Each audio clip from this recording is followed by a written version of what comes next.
अस्सलाम वालेकुम वीडियो की हाल है ठीक ठाक हो। मैं थोड़ा वीर साकब महर यूट्यूब चैनल सांझा पंजाब देखदियां अखां सुनदे कन्नां नूं साकब महर दा सलाम पहुँचे। अज असीं पहुँचे हाँ शहर बूरे वाला दा पिंड आ माणा मोड़ 203 माणे मोड़ दे अंदर।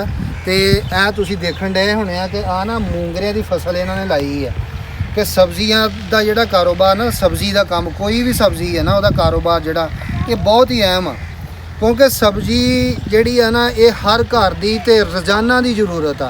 सब्जी तो बगैर जिहड़ा ना कोई भी घर जिहड़ा वा ना वो निज़ाम घर दा नहीं चल सकदा क्योंकि सब्जी होएगी तो कोई बच्चा घर साडे घर वाले जिहड़े रोटी पानी खाणगे सब्जी होएगी ते सब्जी इस वास्ते हर घर की जरूरत है। इन्होंने मूंगरी लाई आ ते इन्हां नाल बजुर्गां दे कोल असीं इत्थे पहुंचे हैं बूरे 203 माणा मोड़ दे विच ते इन्हां नाल करदे हां गल।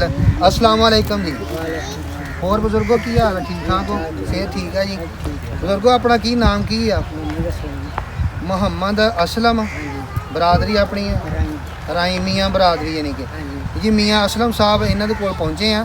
ए मूंगरे अपना जी किन्ने क लाए तकरीबन तुसीं किन्ने आ? 2 कनालां थां वा ते इहदे विच 2 कनालां दे विच तुहानूं है कोई उम्मीद कि अल्लाह पाक इहदे विच सोहनी रोटी देगा? इंशाअल्लाह अल्लाह ताला सोहनी रोटी देगा जी। अल्लाह खैर करे जी। ते इहदा बजुर्गो की लाउण दा पहलो तरीकाकार की आ? हुण भी मैं देखण डिया वां कि इधर ना इन्हां आ बूटे जिहड़े ना देखो कि इधर आ कैमरामैन जूम करके दिखाए ते ये सारे आ विचों ना बूटे खाली करन डे। ते बजुर्गो इन्हां दा की मकसद आ? ਇਹਦਾ ਮਕਸਦ ਹੈ ਇਕੱਲਾ ਬੂਟਾ ਹੋਏਗਾ ਜੀ ਉਹ ਕਾਮਯਾਬ ਹੋਏਗਾ ਮੋਟਾ ਹੋਏਗਾ ਜੀ। हाँ हाँ हाँ फल ज़्यादा लगेगा हवा लगेगी सही ਉਹਨੂੰ ਤਾਕਤ ਵੀ ਜ਼ਮੀਨ ਚੋਂ ਜ਼ਿਆਦੀ ਮਿਲੂਗੀ ਫਿਰ मिलेगी जी। ਜਿੱਥੇ ਦੋਵਾਂ ਤਿੰਨਾਂ ਬੂਟਿਆਂ ਨੇ ਤਾਕਤ ਲੈਣੀ ਉੱਥੇ ਉਹਨੂੰ ਇਕੱਲੇ ਨੂੰ ਮਿਲੇਗੀ। लेनी है जी। ਸਹੀ ਹੋ ਗਿਆ। ਤੇ ਇਹਦਾ ਫਿਰ ਫਲ ਦਾ ਕੀ ਹਿਸਾਬ ਕਿਤਾਬ ਯਾਨੀ ਕਿ ਫਲ ਵੀ ਫਿਰ ਇਹਦੇ ਦੂਸਰੇ ਨਿਸਬਤ ਤੋਂ ਜ਼ਿਆਦਾ ਫਲ ज़्यादा ਚੁੱਕੂਗਾ? बनेगा जी। ਹਾਂਜੀ ਹਾਂਜੀ। ਤੇ ਇਹ ਹੁਣ ਇਹ ਭਾਈ ਹੁਣੀ ਬੂਟੇ ਵਿੱਚੋਂ ਕੱਢਣ ਡਏ? हाँ जी। ਅੱਛਾ ਜੀ। ਤੇ ਇਹ ਲਾਇਆਂ ਨੂੰ ਕਿੰਨੀ ਦੇਰ ਹੋ ਗਈ ਤੁਹਾਨੂੰ ਇਹ ਬੂਟੇ? ਮਾਸ਼ਾਅੱਲਾ ਮੈਂ ਦੇਖਣ ਡਿਆ ਕਿਹੜੇ ਕਿਹੜੇ ਹੋਏ ਆ ਹੁਣ ਤਾਂ। कम से कम महीना 1.5 महीना हो गया। 1.5 ਮਹੀਨਾ ਹੋ ਗਿਆ। ਹਾਂਜੀ। ਤੇ ਇਹਦਾ ਲਾਉਣ ਦਾ ਤਰੀਕਾਕਾਰ ਆਪਣਾ ਬਜ਼ੁਰਗੋ ਕੀ ਹੈ ਕਿ ਜਦੋਂ ਕੋਈ ਪਹਿਲੇ ਲਾਉਣੇ ਆ ਪਹਿਲਾਂ ਹੁਣ ਜੇ ਪਹਿਲਾਂ ਹੀ ਅਗਰ ਬੰਦਾ ਇਹਨਾਂ ਨੂੰ ਬੀਜ ਜਿਹੜਾ ਵਾ ਵਿਰਲਾ ਕਰਕੇ ਲਾ ਦੇਵੇ ਜਿੱਦਾਂ ਤੁਸੀਂ ਪਹਿਲਾਂ वो ਸੰਘਣਾ तो ਲਾਇਆ बेहतर है जी सब तो विरला कला कला दो या कला सिर्फ एक जिमीदार का ਜਿਹੜਾ ਨਾ ਹਾਂ ਉਹ ਦਿਲ ਨਹੀਂ ਜੰਮਦਾ ਇਸ ਕਰਕੇ ਉਹ 2-2 3-3 ਦਾਣੇ ਲਾ ਦਿੰਦਾ ਵੀ ਸ਼ਾਇਦ ਇੱਕ ਨਾ ਉਗੂ ਤਰ੍ਹਾਂ ਸਹੀ ਗੱਲ ਲਾਉਣਾ ਆ। ਅਸਲ ਇੱਕ ਦਾਣੇ ਚਾਹੀਦਾ ਜੀ। ਲਾਉਣਾ ਇੱਕ ਹੀ ਚਾਹੀਦਾ ਵਾ ਪਰ ਇਹ ਆ ਕਿ ਉਹ 2-3 ਤੁਸੀਂ ਤਾਂ ਲਾ ਦਿੰਦੇ ਵੀ ਚਲੋ ਜੇ ਇੱਕ ਨਾ ਚੱਲੂ ਦੂਸਰਾ ਚੱਲ ਜਾਏਗਾ ਦੂਸਰਾ ਨਹੀਂ ਤੀਸਰਾ ਯਾਨੀ ਕਿ ਉਹ ਜ਼ਾਇਆ ਨਾ ਹੋਏ ਇੱਕ ਜ਼ਾਇਆ ਬੂਟਾ ਨਾ ਇਹ ਨਾ ਹੋਵੇ। ਹੋਵੇ ਕਿ ਅਸੀਂ ਵੀ ਇੱਕ ਹੀ ਲਾ ਦਈਏ ਤੇ ਉਹ ਇੱਕ ਵੀ ਤੁਰੇ ਨਾ ਤੇ ਮੁੜ ਕੇ ਸਾਰਾ ਵਿਹਲਾ ਕੰਮ ਰਹਿ ਜੇ। ਸਹੀ ਹੋ ਗਿਆ। ਤੇ ਇਹ ਹੁਣ ਤਕਰੀਬਨ ਇਹਨੂੰ ਫਲ ਜਿਹੜਾ ਵਾ ਮੂੰਗਰਾ ਜਿਹੜਾ ਲੱਗਣਾ ਵਾ ਹਾਂਜੀ। ਇਹ ਕਿੰਨੇ ਅਰਸੇ ਦੇ ਵਿੱਚ ਇਹਨੂੰ ਜਿਹੜਾ ਵਾ ਦੁਬਾਰਾ ਇਹਨੂੰ ਮੂੰਗਰਾ ਹੁਣ ਲੱਗ ਜਾਣਾ ਵਾ ਫਿਰ? ਇਹ ਹੁਣ ਤਕਰੀਬਨ ਸ਼ੁਰੂ ਹੋ ਚੱਲਿਆ ਜੀ। ਉਹ ਦੇਖੋ ਨਾ ਉਹ ਖੜਾ ਹਾਂ ਆ ਉਹ ਫੁੱਲ ਫੁੱਲ ਲੱਗੇ ਆ ਜੀ। ਸਹੀ ਸਹੀ ਉਹ ਹੁਣ ਫੁੱਲਾਂ ਤੋਂ ਬਾਅਦ ਉਹ ਨਾਲ ਨਾਲ ਤਿਆਰ ਹੋਣੀ ਸ਼ੁਰੂ ਹੋ ਜਾਣੀ ਹੈ। ਸਹੀ ਹੋ ਗਿਆ।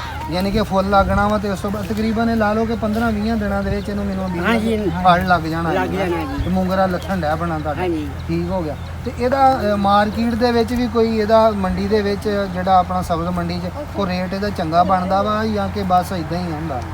ਬਸ ਇਹ ਫਸਲ ਦੇ ਸਿਰ ਤੇ ਹੁੰਦਾ ਜੇ ਜ਼ਿਆਦਾ ਹੋਵੇ ਤੇ ਹਾਂ ਰੇਟ ਘੱਟ ਹੁੰਦਾ ਜੀ। ਯਾਨੀ ਕਿ ਮੰਡੀ ਦੇ ਵਿੱਚ ਫਸਲ ਜ਼ਿਆਦਾ ਚਲੀ ਗਈ ਹੈ ਹਾਂਜੀ, ਫਿਰ ਮੂੰਗਰਾ ਘੱਟ ਜ਼ਿਆਦਾ ਹੁੰਦਾ ਚਲੇ ਕੁਛ ਗਿਆ ਰੇਟ। ਤੇ ਰੇਟ ਡਾਊਨ ਹੋ ਜਾਣਾ ਘਟ ਜਾਣਾ ਤੇ ਥੋੜੀ ਹੋਵੇ ਤਾਂ ਜ਼ਿਆਦਾ ਰੇਟ ਹੋ ਜਾਂਦਾ ਜੀ। ਫਿਰ ਰੇਟ ਜ਼ਿਆਦਾ ਹੋ ਜਾਣਾ। ਤੇ ਐਤਕੀ ਇਹਦੇ ਤੇ ਤਕਰੀਬਨ ਇਸ ਏਰੀਏ ਦੇ ਵਿੱਚ ਆਪਣੀ ਆ ਮੂੰਗਰੀ ਹੋਰ ਤੁਹਾਡੀ ਆ ਇੱਥੇ ਕਿਸੇ ਦੀ ਨਹੀਂ ਜੀ। ਯਾਨੀ ਕਿ ਆ ਜਿੰਨਾ ਵੀ ਏਰੀਆ ਵਾ ਲਾਗੇ ਲਾਗੇ ਮੈਂ ਪੂਰੇ ਦੇ ਨੇੜੇ ਚ ਮੂੰਗਰੀ ਸਿਰਫ ਤੁਸੀਂ ਲਾਏ ਆ। ਤੁਸੀਂ ਲਾਈ ਲਾਈ ਹੈ। ਸਹੀ। ਤੇ ਇਹ ਬਜ਼ੁਰਗੋ 2 ਕਨਾਲਾਂ ਥੋੜੀ ਨਹੀਂ ਕਿ ਜ਼ਿਆਦਾ ਹੋਵੇ ਤੇ ਫਿਰ ਅਗਰ ਬਿਹਤਰ ਨਹੀਂ? ਬਿਹਤਰ ਹੀ ਆ ਬਾਰਾਂ ਨੂੰ ਜਿੰਨੀ ਕੁ ਜ਼ਮੀਨ ਹੋਣੀ ਓਨੀ ਕੁ ਹਾਂ ਹਾਂ ਹਾਂ ਸਹੀ ਸਹੀ। ਜਿੰਨਾ ਕੁ ਹੋਇਆ ਤੁਹਾਡੇ ਕੋਲ ਤੁਸੀਂ ਉਨੀ ਕੁ ਕਾਸ਼ਤ ਕਰ ਲਈ ਹੈ। ਤੇ ਇਹਦਾ ਬਜ਼ੁਰਗੋ ਇਹ ਮਿਸਾਲ ਆ ਕਿ ਅਗਰ ਇਹਨੂੰ ਬੂਟੇ ਨੂੰ ਜਦੋਂ ਫਲ ਲੱਗ ਜਾਂਦਾ ਕੋਈ ਬੀ ਇਸ ਤਰ੍ਹਾਂ ਦਾ ਵੀ ਹੁੰਦਾ ਜਿਹੜੀ ਮੈਂ ਤੁਹਾਨੂੰ ਮੇਨ ਗੱਲ ਪੁੱਛਣੀ ਚਾਹੁੰਦਾ ਕਿ ਅਗਰ ਇਹਨੂੰ ਉੱਤੋਂ ਕੱਟ ਦਈਏ ਉਹ ਕਹਿ ਦਿੰਦੇ ਜੀ ਮੋਢੀ ਉੱਗ ਪਈ ਹੈ ਮੋਢਾ ਵੀ ਉੱਗ ਜਾਂਦਾ ਇਹ ਦੁਬਾਰਾ ਇਹਦਾ ਹੋ ਜਾਂਦਾ ਉਹਨੂੰ ਲੱਗਦਾ ਫਲ ਉਹਨੂੰ ਅਗਰ ਟਾਈਮ ਦੇ ਨਾਲ ਵੱਢ ਦਿੱਤਾ ਜਾਏ ਉਹਨੂੰ ਮਸਲਨ ਹੁਣ ਵੇਖਿਆ ਵੀ ਹੁਣ ਬੂਟਾ ਇਹ ਫਲ ਪੂਰਾ ਨਹੀਂ ਦੇ ਰਿਹਾ ਉਹਨੂੰ ਟਾਈਮ ਨਾਲ ਉਤੋਂ ਵੱਢ ਦਿਓ ਵੱਢ ਦੋ ਦੁਬਾਰਾ ਫੁੱਟੇਗਾ ਜੀ। ਦੁਬਾਰਾ ਫੁੱਟੇਗਾ ਜਦੋਂ ਫਿਰ ਜਾ ਕੇ ਸੀਜ਼ਨ ਮੁੱਕਣ ਲੱਗਣਾ ਵਾ ਉਦੋਂ ਫਿਰ ਫਲ ਦੇ ਉਦੋਂ ਦੇਣਾ ਫਿਰ ਤੁਹਾਨੂੰ। ਫਲ ਦੇਣਾ। ਯਾਨੀ ਕਿ 2 ਫਲ ਆ ਜਾਣੇ ਯਾਨੀ ਆ ਕਿ ਜਾਣੇ। ਇੱਕੋ ਬੂਟੇ ਤੋਂ। ਹਾਂਜੀ। ਤੇ ਉਦੋਂ ਫਿਰ ਰੇਟ ਵੀ ਮੈਨੂੰ ਉਮੀਦ ਆ ਕਿ ਠੀਕ ਹੁੰਦਾ ਜਦੋਂ ਸੀਜ਼ਨ ਆਊਟ ਹੋਣ ਡਿਆ ਹੁੰਦਾ ਇਦਾਂ ਹੀ ਆ ਨਾ। ਹਾਂਜੀ ਚਲੋ ਸਹੀ ਹੋ ਗਿਆ ਜੀ। ਤੇ ਇਹ ਬਜ਼ੁਰਗੋ ਇਹਦੇ ਵਾਸਤੇ ਜਿਹੜੀ ਇੱਕ ਮੇਨ ਗੱਲ ਹੁਣ ਮੈਂ ਤੁਹਾਨੂੰ ਪੁੱਛਣੀ ਆ ਐਂਡ ਤੇ, ਇਹਨੂੰ ਕੋਈ ਦਵਾਈ ਕੋਈ ਸਪਰੇਅ ਵੀ ਮਾਰਨੀ ਪੈਂਦੀ ਆ? ਸਪਰੇਆਂ 'ਚ ਜੀ ਜਦੋਂ ਤੋਂ ਬਸ ਇਹ ਉੱਗ ਪੈਂਦਾ ਉਦੋਂ ਤਕਰੀਬਨ ਸਪਰੇਆਂ ਸ਼ੁਰੂ ਹੋ ਜਾਂਦੀਆਂ। ਉਹ ਸਪਰੇਅ ਵੀ ਇਹਨੂੰ ਕੋਈ ਤੇਲੇ ਤੂਲੇ ਵਾਸਤੇ ਜਾਂ ਕੇਲੇ ਕਦੋਂ? ਵਾਸਤੇ ਵੀ ਹੁੰਦੀ ਹੈ, ਸੁੰਡੀ ਵਾਸਤੇ ਵੀ ਹੁੰਦੀ ਹੈ ਜੀ। ਅੱਛਾ ਫਿਰ ਇਹਦੇ ਮੁੱਢ 'ਚ ਇੱਕ ਗਾਲਾ ਜਿਹਾ ਪੈਂਦਾ, ਉਹਦੇ ਨਾਲ ਬੂਟਾ ਗਲ ਜਾਂਦਾ ਹੈ। ਉਹਦੀ ਅੱਛਾ ਵੀ ਇੱਕ ਸਪਰੇਅ ਹੁੰਦੀ ਹੈ ਜੀ, ਹਾਂ ਹਾਂ ਹਾਂ। ਉਹ ਵੀ ਕਰਨੀ ਪੈਂਦੀ ਹੈ ਜੀ। ਅੱਛਾ ਤੇ ਇਹ ਜ਼ਰਾਇਤ ਵਾਲਿਆਂ ਕੋਲ ਮਿਲ ਜਾਂਦੀਆਂ ਨੇ, ਯਾਨੀ ਕਿ ਜਿੰਨੇ ਵੀ ਆ ਬੈਠੇ ਆ ਆਪਣੇ ਆਪਣੇ ਰੋਡ ਕੋਲ ਤੇ? ਮਿਲ ਜਾਂਦੀਆਂ, ਦੁਕਾਨਦਾਰਾਂ ਕੋਲ ਮਿਲ ਜਾਂਦੀਆਂ। ਸਹੀ ਹੋ ਗਿਆ। ਉਹਨਾਂ ਨੂੰ ਸੁੰਡੀ ਦਾ ਕਹਿ ਕੇ ਜਾਂ ਤੇਲੇ ਦਾ ਕਹਿ ਕੇ ਕੋਈ ਵੀ ਸਪਰੇਅ ਮਾਰ ਦਿਓ ਹਾਂਜੀ। ਤੇ ਉਹ ਇਹਦੇ ਵਾਸਤੇ ਯਾਨੀ ਕਿ ਠੀਕ ਆ। ਠੀਕ ਹੈ। ਯਾਨੀ ਕਿ ਸਪਰੇਅ ਤੋਂ ਬਗੈਰ ਇਹ ਵੀ ਫਸਲ ਇਹ ਜਿਹੜੀ ਹੈ ਕਾਮਯਾਬ ਮੂੰਗਰੇ ਦੀ ਨਹੀਂ। ਕਾਮਯਾਬ ਕੋਈ ਨਹੀਂ ਹੈ, ਇਹ ਵੀ ਸਪਰੇਅ ਕਰਨੀ ਪੈਣੀ ਆ। ਤੇ ਫਿਰ ਕੋਈ ਖਾਦ ਵਗੈਰਾ ਵੀ ਇਹਨੂੰ ਪਾਉਂਦੇ ਹੋਵੋਗੇ? ਖਾਦ ਵੀ ਪਾਈ ਹੈ ਜੀ। ਖਾਦ ਕਿਹੜੀ ਇਹਨੂੰ ਪਾਉਂਦੇ ਆ? ਖਾਦ ਯੂਰੀਆ ਵੀ ਪਾ ਦੀ ਹੈ ਜੀ, ਡੀਏਪੀ ਵੀ ਪੈ ਜਾਂਦੀ ਹੈ ਜੀ, ਅੱਛਾ ਨਾਈਟਰੋ ਵੀ ਪੈਂਦੀ ਹੈ ਜੀ, ਨਾਈਟਰੋ ਵੀ ਸਹੀ ਹੋ ਦੁਆਰਾ ਵੀ ਪੈ ਜਾਂਦੀ ਹੈ ਜੀ। ਗਵਾਰਾ ਵੀ। ਤੇ ਇੱਕ ਫਿਰ ਆਪਣੀ ਆ ਨਵੀਂ ਆਈ ਹੈ ਜੀ ਇੱਕ ਕਿਹੜੀ? ਜ਼ਬਰਦਸਤ। ਜ਼ਬਰਦਸਤ। ਉਹਦਾ ਕੀ ਕੰਮ ਆ? ਉਹਦਾ ਨਾਂ ਹੀ ਜ਼ਬਰਦਸਤ ਆ ਕਿ ਵਾਕਈ ਜ਼ਬਰਦਸਤ ਆ?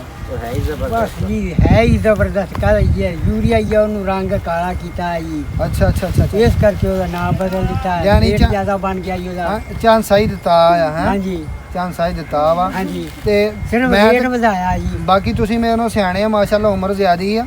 ਤੇ ਇਹ ਖਾਦਾਂ ਦੀ ਥਾਂ ਅਗਰ ਅਸੀਂ ਰੂੜੀ ਜਿਹੜੀ ਗੋਬਰ ਆ, ਰੂੜੀ ਰੂੜੀ ਵਰਗੀ ਤੇ ਰੀਸ ਹੀ ਕੋਈ ਨਹੀਂ, ਉਹ ਹੀ ਸਭ ਅਸੀਂ ਤੋਂ ਪਾਈ। ਬਿਹਤਰ ਹੈ ਜੀ। ਹਾਂ ਅਸੀਂ ਉਹਨੇ ਸਿਰਫ ਇਹਨੂੰ ਇੱਕ ਦਫਾ ਹੀ ਖਾਦ ਪਾਈ ਆ।